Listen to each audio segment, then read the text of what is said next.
The northern Chinese metropolis of Tianjin, construction has slowed to a quiet crawl.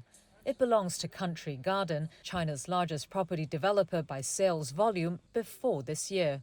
But now it's mired in a debt crisis that's threatening to spill over into the rest of the world's second-largest economy. This Country Garden project was stopped after we built the framework. We got a notice from management. They haven't paid us since the Spring Festival in January. According to estimates from Japanese investment bank Nomura, Country Garden has nearly 1 million homes to complete. The developer has not publicly acknowledged that any of its projects have halted construction.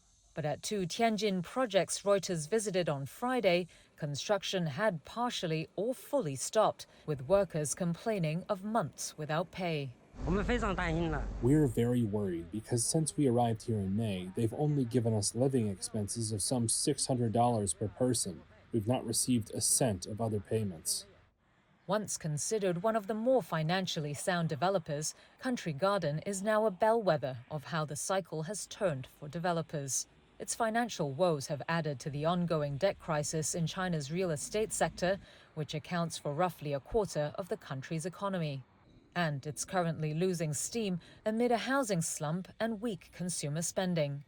An investment manager at the Tianjin branch of Centerline Property Agency named Gao Fei told Reuters halted construction projects were relatively rare in the city, but confirmed there were projects that had slowed down development. According to Gao, China's real estate market rebounded slightly in the first quarter of 2023, but sales volumes since declined, with most city housing markets remaining in a depressed state.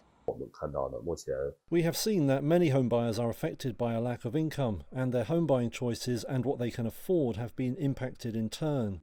A representative of one Country Garden project that Reuters filmed said its registered employees were all being paid, while another said its contractor had promised to pay the workers by the end of the month. The Housing Ministry did not comment on Reuters' queries about the property sector's halted builds or about Country Garden.